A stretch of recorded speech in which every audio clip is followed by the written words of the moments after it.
বলেন, এবার বলেন আমরা বক্তারা কত নম্বরের জাহেল বলেন?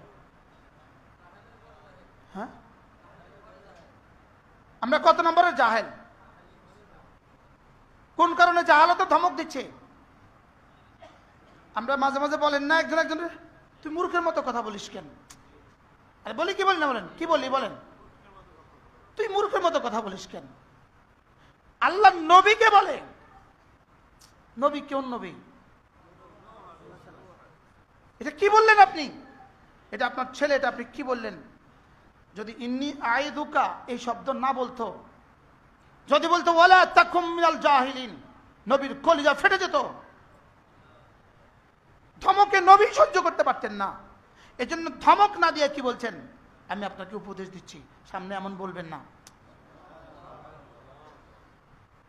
কি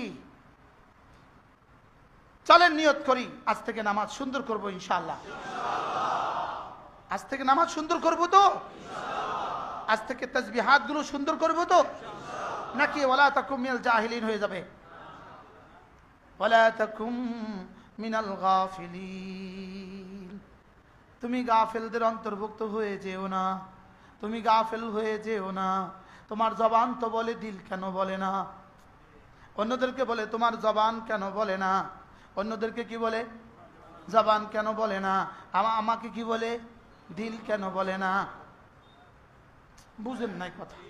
ওয়ালা তাকুম মিনাল গাফিলিন ওয়ালা তাকুনু কাল্লাযীনা নাসুল্লাহ, যারা আমাকে ভুলে গিয়েছে তুমি তাদের মতো হয়ে যেও না। আচ্ছা, আর কেমনে কইতো? হ্যাঁ, আর কেমনে কইতো? ওয়াযকুর ইসমা রাব্বিক, আর কেমনে কইতো? উযকুরুল্লাহ যিকরান কাসীরা, আর কেমনে কইতো? ওয়ালা তুলহিকুম লা তুলহিকুম আমওয়ালুকুম ওয়ালা আওলাদুকুম আন যিকরিল্লাহ। এই সব মিলে কোরআন না এগুলো বাদ দিয়া কোরআন? হ্যাঁ, সব মিলে কোরআন না এগুলো বাদ দিয়া কোরআন? এবার কোনটা কোনটা বাদ দিলে কোরআন কোরআন থাকে? বলেন কোনটা কোনটা বাদ দিলে কোরআন কোরআন থাকে? কোনটা কোনটা বাদ দিলে সুন্নত সুন্নত থাকে? কোনটা কোনটা বাদ দিলে না সবটা লাগে? তো লাগবে কি কি? সব। আমরা এখানে আপনাদেরকে কষ্ট করে আনি এই শব্দগুলো বুঝাবার জন্য। সব লাগবে, সব। বলেন বলেন বলেন বলেন কি কি লাগবে বলেন? হ্যাঁ, যদি তুমি নেসিয়ান থেকে বেঁচে যাও তোমার সব অটো হয়ে যাবে। সুবহানাল্লাহ, কি বলছি বলেন? সব কি? তোমার নেসিয়ান থেকে বাঁচলে নামাজ হয়ে গেছে, রোজা হয়ে গেছে। নেসিয়ান মানে ভুলে যাওয়া, নেসিয়ান মানে এটা থেকে বেঁচে গেলে জামাত ছুটবে, তাকবীরুল্লাহ ছুটবে। সকলে কলিজা হাত দিয়া বলেন আজ থেকে জামাতের সাথে নামাজ পড়বে। বলেন ইনশাআল্লাহ, বলেন ইনশাআল্লাহ, আবার বলেন ইনশাআল্লাহ। আপনি যদি জামাতের সাথে নামাজ না পড়েন আপনি হয়ে যাবেন ওয়ালা তাকুনু কাল্লাযীনা নাসুল্লাহ, আর শাস্তি হয়ে যাবে ফাআনসাহুম আনফুসাহুম, শাস্তি হয়ে যাবে আল্লাহ তোমাকে ভুলায়া দিবে। আয় ফাআনসাহুম মাসালিহাহুম, তোমার জীবনে যা যা লাগে ভুলায়া দিবে, যা যা লাগে ভুলায়া দিবে। আল্লাহ মেহেরবানি করে আমাদেরকে নিসিয়ানের গজব থেকে বাঁচান, আসিয়ানের গজব থেকে বাঁচান, আল্লাহকে ভুলে যাওয়ার গজব থেকে বাঁচান, আল্লাহর জিকির থেকে গাফেল হওয়ার থেকে আল্লাহ আমাকে বাঁচান। আল্লাহ আমাদের দিল ও দিমাগকে এক করে দেন। আল্লাহ আমাদের সকলকে তৌফিক দান করেন। অনেক কষ্ট করে আপনারা আমাকে লম্বা সময় দিয়েছেন। আর 2টা মিনিট বসেন, 2টা মিনিট। 2টা মিনিটে যদি কারোর বেশি ইস্তেঞ্জা লাগে আপনি যেতে পারবেন হাত তুল্লা, 1 নাম্বার অথবা 2 নাম্বার। ঘড়ি ধরেন 2 মিনিট 46 বাজে 46, ঠিক আছে? কয় মিনিট? 2 মিনিট।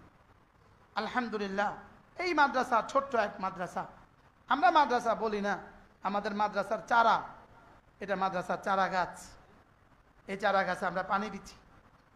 ইনাদের হলো মাদ্রাসা, আমাদের হলো মাদ্রাসার চারা। আমাদের হলো কি? মাদ্রাসার চারা, মাদ্রাসার চারা গাছ।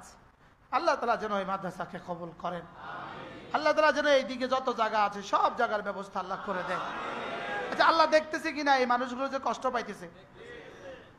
দেখতেছে না? দেখতেছে না? হ্যাঁ, তা আল্লাহ তাআলা যেন করে দেয়। আমরা আলহামদুলিল্লাহ আপনাদের দেওয়া টাকায় আমরা আমাদের বালিকা শাখার কাছে সাথে লাগানো 29 শতক জায়গা আপনাদের দেওয়া টাকা দিয়েই কিনেছি। আপনারাই তিল তিল করে দিয়েছেন। এই 29 শতক জায়গা কেনার পরে আলহামদুলিল্লাহ প্রায় 74 লাখ টাকা দিয়ে জায়গা দলিল করার পরে আলহামদুলিল্লাহ আমরা এখন 5 তলা ভবনের কাজ শুরু করব। যারা আগে ওয়াদা করছেন, আজকে এক ভাই ওই জায়গার 1 লাখ টাকা আজকেও দিয়েছেন। এভাবে যারা ওয়াদা করছেন আগে, আপনারাও দিতে থাকবেন। আর বাকি যারা আগে ওয়াদা করেন নাই, প্রত্যেকেই ফিকির করেন যে এই ভবনে যেন একটা ইট হলেও আপনার লাগে। বলেন ইনশাআল্লাহ, বলেন ইনশাআল্লাহ। এই ভবনে 1 বস্তা সিমেন্ট যেন আপনার লাগে। আমরা ইনশাআল্লাহ অনেক বড় প্ল্যান, অনেক বড় কাজ। শুকর আদায়ের জন্য আপনাকে বলছি, আমাদের এক ভাই, আমাদের জাহাঙ্গীর ভাই, তিনি 10 টন রড দিবেন বলছেন। আমাদের এই শহরের এক দোস্ত, তিনি 15 টন রড দিবেন বলছেন। গতকালকে এক যুবক, সে আমাকে ফোন করেছে। আমি তাকে বললাম, তুমি শরীক হও আমার মাদ্রাসা। সে বলল, হুজুর আপনি যা বলেন তা শরীক হব। তো আমি ভাবি নাই। তো আমি বলতেছিলাম, সাহস করে আমি বললাম যে আমি ছোট্ট একটা ভবনের কাজ শুরু করছি, 29 শতক জায়গার মধ্যে 5 তলা ফাউন্ডেশন। তুমি আমার 1 তলার পুরো 1 তলার রডগুলো দিয়ে দিবা। ইন্না লিল্লাহি কন্না, আপনারা বলতে পারেন না ইন্না লিল্লাহি ওয়া ইন্না ইলাইহি রাজিউন? তো ওই যুবক সঙ্গে সঙ্গে বলতেছে, হুজুর আপনি বললে ইনশাআল্লাহ দিয়ে দেব। কি হয়? হ্যাঁ, আমাদের কমপক্ষে 70 টন রড লাগবে। একটা কমপক্ষে কত টন রড লাগবে? 70 টন। ওই যুবক বলতেছে, হুজুর ইনশাআল্লাহ আমি দিয়ে দেব। কি ভাই, আল্লাহ বড় না ছোট? আমাদের এই ভবনের রড আমাদের জাহিদ ভাই দিয়েছে। আমাদের ওই বালিকা মাদ্রাসার দোতলা পূর্ণাঙ্গটা আমাদের তাওহীদ সাহেব, এই তাওহীদ ভাই করে দিয়েছে। আল্লাহ তাআলা তার আব্বা আম্মার কবরকে জান্নাতের টুকরো বানিয়ে দেন। জাহিদ ভাইয়ের আম্মার কবরকে আল্লাহ তাআলা জান্নাতের টুকরো বানিয়ে দেন। তার আব্বা আছে সুস্থ, তার হায়াত দান করেন। সকলেই দোয়া করেন আল্লাহ যেন জাহিদ ভাইকে এবার একটা নেককার ছেলে দান করেন। 25 লাখ টাকা দিয়ে একটা মেয়ে হয়েছে। 25 লাখ টাকা দিছে আর মেয়ে হয়েছে। 50 লাখ দিলে ছেলে হবে।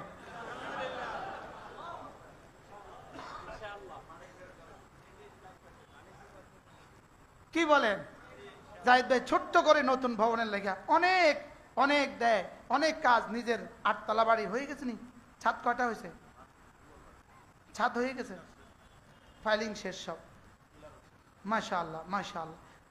একটা ছোট্ট একটা নিয়ত, দোয়া চান সবার কাছে, ছেলে হওয়ার নিয়ত দোয়া চান, ছোট্ট একটা নিয়ত চান। আচ্ছা, সাহস কত আপনি কইয়া দেন। দেখছেন নি কলিজায় কত বড় সাহস থাকলে বলতেছে, হুজুর আপনি কইয়া দেন। আর আমি যে ছোট কইতেই পারি না। কি হয়? ইনশাআল্লাহ সব হয়ে যাবে ইনশাআল্লাহ, ইনশাআল্লাহ। আল্লাহ তাআলা আপনাদের সকলকে তৌফিক দান করেন।